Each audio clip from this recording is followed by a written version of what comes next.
Perayaan Natal bukan hanya merayakan kebahagiaan, tapi juga toleransi. Contoh terbaiknya adalah pembatalan perayaan Natal di Bethlehem, sebuah kota di tepi barat yang diyakini oleh umat Kristen sebagai tempat kelahiran Yesus Kristus. Suasana Natal tidak terlihat di kota Bethlehem yang biasanya menggelar perayaan secara meriah. Masyarakat Kristen di Palestina sengaja tidak merayakan Natal sebagai ungkapan keprihatinan terhadap aksi kekerasan dan pembunuhan di Gaza yang dilakukan oleh militer Israel. Di tepi barat sendiri, tindak kekerasan meningkat sejak perang berkecamuk di jalur Gaza.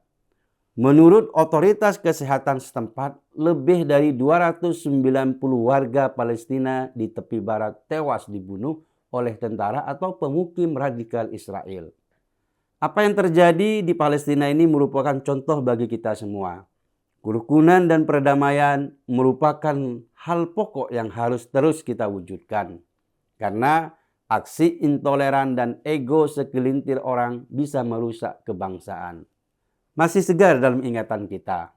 Dulu ketika ormas seperti FPI masih bertindak semena-mena, Natal sering dijadikan alasan untuk bertindak intoleran. Bukan hanya aksi melakukan sweeping dan melarang perayaan Natal dengan alasan tidak berizin, tapi juga ada larangan mengucapkan Natal. Padahal itu sebenarnya adalah prosesi ibadah yang sedang dilakukan. Apa iya orang mau melakukan ibadah harus izin dulu? Bukankah seluruh masyarakat beragama itu dilindungi keyakinan dan hak ibadahnya di Indonesia? Dulu sewaktu FPI dan ormas intoleran lain bebas berbuat kekerasan dan persekusi, Natal berubah menjadi hari yang penuh tekanan. Berita tentang persekusi dan sweeping beredar di media online dan medsos. Sementara ormas keagamaan sibuk menyebarkan fatwa larangan mengucapkan Natal. Pemerintah dengan tegas membubarkan FPI dan HTI. Ini adalah langkah yang sangat berani di tengah tekanan politik yang besar. Pemerintah telah memberikan contoh terbaik untuk mengambil langkah tegas terhadap ormas intoleran. Karena jika mereka terus dibiarkan, suatu saat pemerintah sekalipun akan kesulitan membuat tindakan tegas.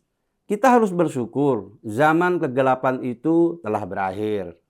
Memang masih ada oknum yang menyebarkan pernyataan intoleran di media sosial. Tapi tidak dalam bentuk kekerasan fisik dan pelarangan dalam skala besar oleh ormas. Masa-masa penuh kedamaian ini harus terus dijaga. Ormas intoleran tidak boleh diberikan ruang untuk eksis dan bertumbuh jadi besar. Sebab ketika mereka kuat, orang-orang itu akan melakukan represi atas nama agama. Masyarakat tidak boleh hanya bergantung pada pemerintah dan aparat hukum. Tapi mereka juga harus aktif turut menjaga kedamaian dengan berani menyuarakan kebenaran. Ketika ada aksi intoleran, meski hanya dalam bentuk pernyataan seperti larangan ucapan Natal, karena itu adalah bibit konflik yang dibungkus oleh kebebasan berekspresi. Tidak ada kebebasan yang boleh menindas kebebasan orang lain. Kebebasan seseorang juga harus mempertimbangkan kebebasan orang lain. Pelarangan terhadap ekspresi keagamaan dan pelaksanaan ibadah itu harus dilawan. Karena kalau aksi intoleran itu menjadi kebiasaan, akan muncul aksi intoleran lain yang lebih besar.